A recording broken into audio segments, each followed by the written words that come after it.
Hello friends, welcome to my new channel. My name is Deepika Pathak और आज मैं आपके सामने नई शिक्षा नीति के बारे में कुछ मुख्य तत्व लेकर आई हूँ। अगर आपको ये वीडियो पसंद आई हो तो लाइक और सब्सक्राइब जरूर कीजिएगा। तो आइए हम चलते हैं नई शिक्षा नीति के बारे में।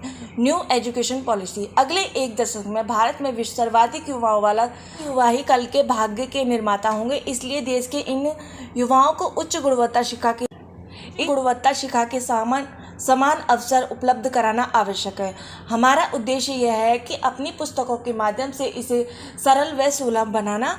हमारी पुस्तकें राष्ट्रीय शिक्षा नीति की दिशा में अनुरूप नवीन राष्ट्रोदय की पृष्ठभूमि का निर्माण अपनी गंभीर व गुणवत्तापूर्ण सामग्री के माध्यम से नई शिक्षा नीति को एक विकास की ओर प्रस्थान कर सकें।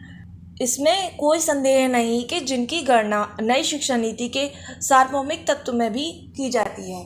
तो यह कुछ इस प्रकार है। तो पहला पॉइंट हमारा ये है, सही विकास लक्ष्य न्याय संगत व समावेशित गुणवत्ता शिक्षा के द्वारा प्राप्त। तो पहला पॉइंट ये है सही विकास हेतु। तो सही विकास किस प्रकार किया जाता है, इसमें यह बताया गया है कि न्याय संगत और समावेशित गुणवत्ता शिक्षा के द्वारा ही हमें सही विकास किया जाता है। आने वाले सन 2030 से सभी के लिए समावेशी समान गुणवत्ता शिक्षा सुनिश्चित करना हमारा ही नहीं पूरी दुनिया का एजेंडा है। इसके लिए नई शिक्षा नीति में संपूर्ण व्यवस्था की पूर्व संरचना व आवश्यकयुक्त स्पष्ट करने की ऐसी प्राप्ति के उपायों की व्याख्या की गई है। तो इसमें यह बताया है कि किस प्रकार हम सही विकास के लिए लक्ष्य को अपनी नई शिक्षा नीति में उपयोग करेंगे। तो दूसरा पॉइंट है सामाजिक एवं भावनात्मक शिक्षा। नई शिक्षा नीति में सामाजिक एवं भावनात्मक शिक्षा भी होनी चाहिए ताकि हमें लोगों के प्रति सहानुभूति व सम्मान, स्वच्छता, प्रजातंत्रीय लोगों की आस्था, राष्ट्रीय संपादन, रक्षा व समाज और देश के प्रति अपने कर्मों को समझकर विकसित करना हो। जैसे कि हम इसमें दिखाया गया है कि हमें सभी को समान मानना चाहिए, सभी को एक ही मानना चाहिए और जिस प्रकार हम अपने समाज को आगे बढ़ा सकते हैं अपने कर्मों के माध्यम से। तो यह भी नई शिक्षा नीति के बारे में। तीसरा पॉइंट हमारा यह है कि 21वीं सदी में 4 कौशल समीक्षा, शोध और संरचनात्मक, आपसी सहयोग व संवादात्मक, यह हमारे 4 कौशल होने चाहिए। समीक्षा, सोच और संरचनात्मक, आपसी सहयोग व संवादात्मक एवं 4C के 21वीं व 4 कौशल माना गया है। इन्हें नई शिक्षा नीति में विशेष ध्यान देना चाहिए। इन 4 कौशलों के माध्यम से ही हमें नई शिक्षा नीति का उद्देश्य निर्धारित करना चाहिए। और चौथा पॉइंट है प्रतिभाओं और बहुमुखी विकास। तो जैसा कि हम जानते हैं प्रतिभाओं और बहुमुखी विकास में अलग अलग बालकों में, अलग अलग छात्रों में अलग अलग प्रतिभाएं होती हैं। उनका विकास करना ही इन नई शिक्षा नीति का उद्देश्य होना है और उसे देश और समाज में विकास करने के लिए आगे बढ़ाना चाहिए। नई शिक्षा नीति में प्रत्येक छात्र को अपनी प्रतिभा का विकास का अवसर प्रदान करना चाहिए। तो हमारा अगला पॉइंट है प्रयोगात्मक शिक्षा व सैद्धांतिक शिक्षा। पर्याप्त प्रयोगात्मक के बिना पहले परिणाम नहीं देता। कभी कभी सैद्धांतिक ज्ञान का उत्पादन 8वां उपयोग प्रयोगात्मक के भाव में शुरू होता है। इसलिए प्रयोगात्मक ज्ञान नई शिक्षा नीति का मूल आधार होना चाहिए।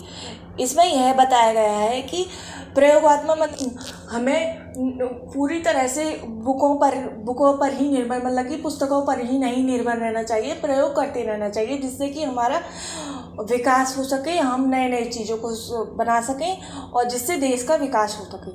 यह नई शिक्षा नीति के मुख्य मूल आधार बनाया गया है। अब अगला पॉइंट है समविष्ट दृष्टिकोण।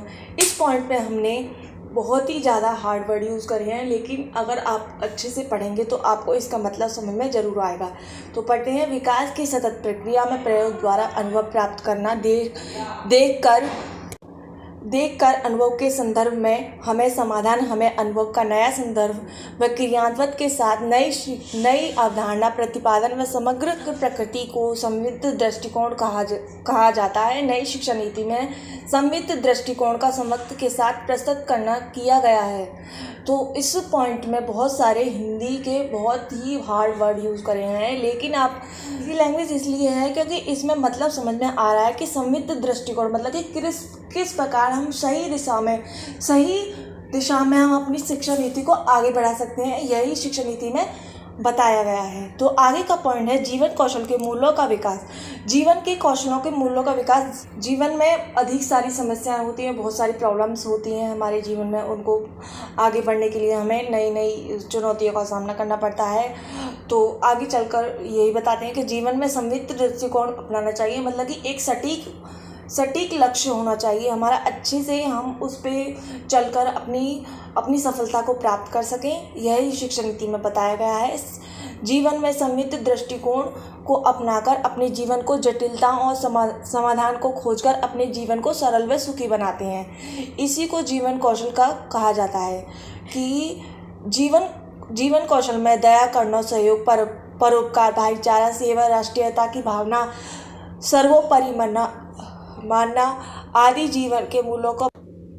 तो इसमें यही बताया गया है कि अपनी कठिनाइयों का हमें सामना करना चाहिए, हमें आगे विकास करना चाहिए। कि यही शिक्षा नीति का आधार है कि जिससे कि हम उसमें पुस्तकों में इतना बताएं कि आगे चलकर हमें कठिनाइयों का कैसे सामना करना है और कैसे हमें हिम्मत से काम लेना होगा। तो आगे हमारा पॉइंट है भारतीय ज्ञान परंपरा को प्रोत्साहन।